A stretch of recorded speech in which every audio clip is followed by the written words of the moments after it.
your Intro to Sociology course is writing a sociological autobiography. You could do this anytime during the semester. You don't actually have to wait until the end, but it's due during the final exam week. So I want you to at least start thinking about it. So if you go on Blackboard in the folder titled Readings and Assignments, you'll see that I've uploaded two things that are going to be useful for you. The first one is the rubric itself, which explains how I'm grading the assignment and also what you have to do. And then the other thing is sociological autobiography advice. I'm just going to go over both of those things pretty quickly in this video. And then over the course of the semester, at any point, feel free to talk to me during office hours. Feel free to ask me questions at the beginning of class, whatever's most useful for you. So let's start with the rubric. So if you download the rubric, you're going to see I'm grading it. You're going to see exactly what I'm grading you for. But before we even get to that, let's look at the assignment description. Now for this assignment, it's only a 3-page paper, so it's not that long. It will be double spaced. You do need a title, but other than that, I don't want any sort of heading. You don't need to tell me your name. You don't need to tell me the date. I have no idea why people require that on a paper. I don't need to know your name. I don't need to know that date. Your name is actually on where you submit it, so we're good. But just do have a title. And then the goal of this paper is to build on C. Wright Mills. This is why I'm introducing we're recording this video right now, because you're just reading C. Wright Mills now. You are going to demonstrate in this essay that you have an understanding of this idea of the sociological imagination and the ability to distinguish between things that are just private and things that are actually public. And public meaning social forces play a role in what is happening. So for the essay, you are going to take something that happened in your life.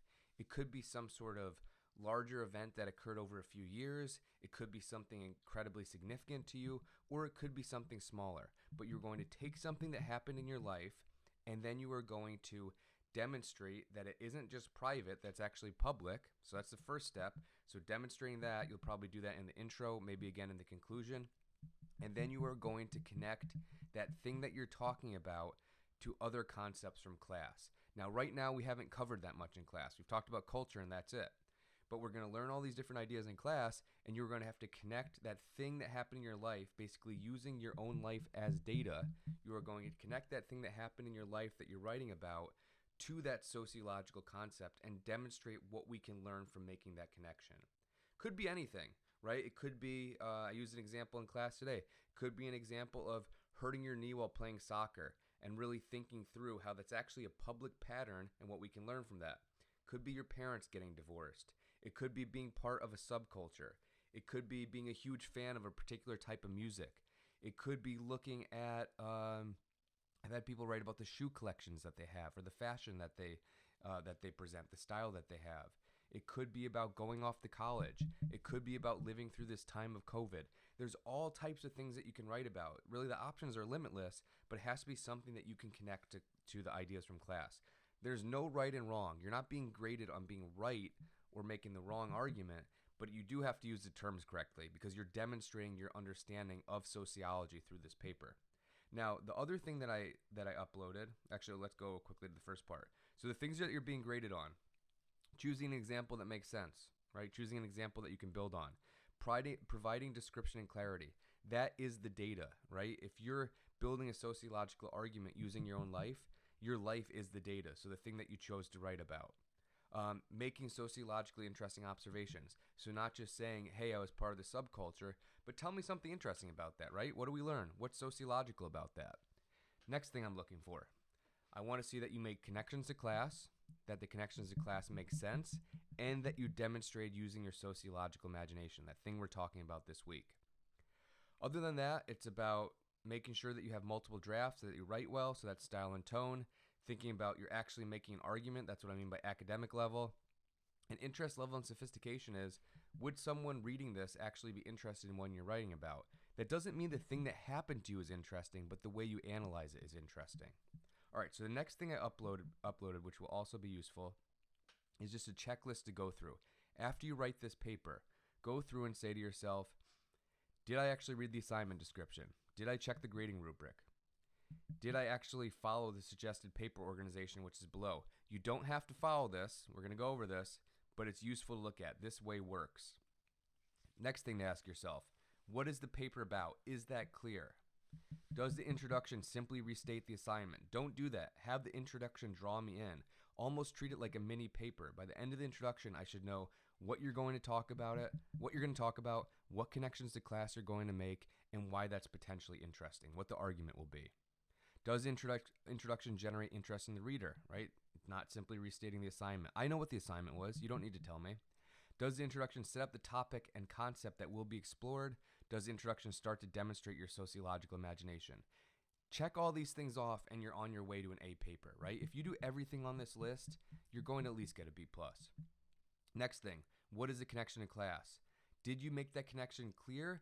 And did you explain the key concepts associated with the term?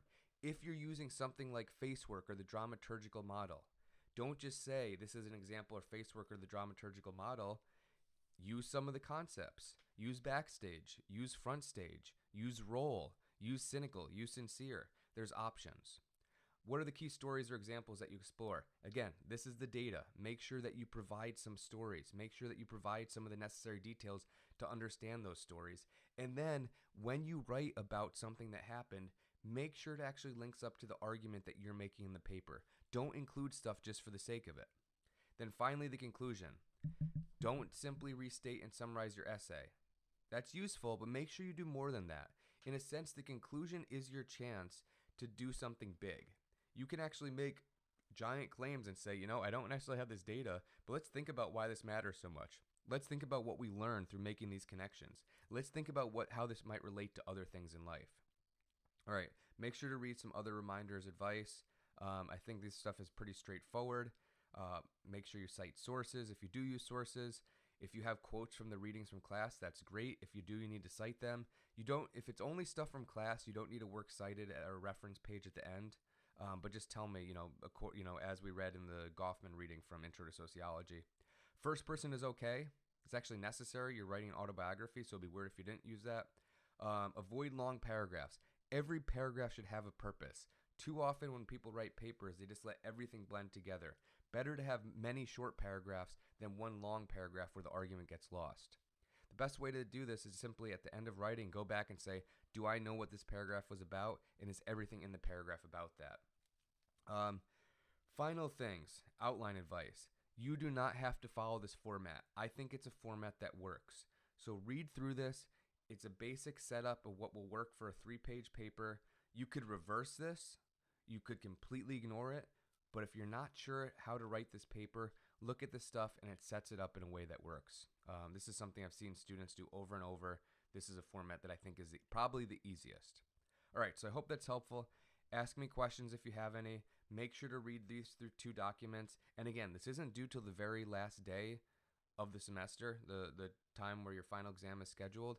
However, you could get this done in 3 weeks from now, right? You could get this done next month. You could get this out of the way and not have to worry about it anymore and focus on your other classes. So I hope that is also helpful by giving you flexibility.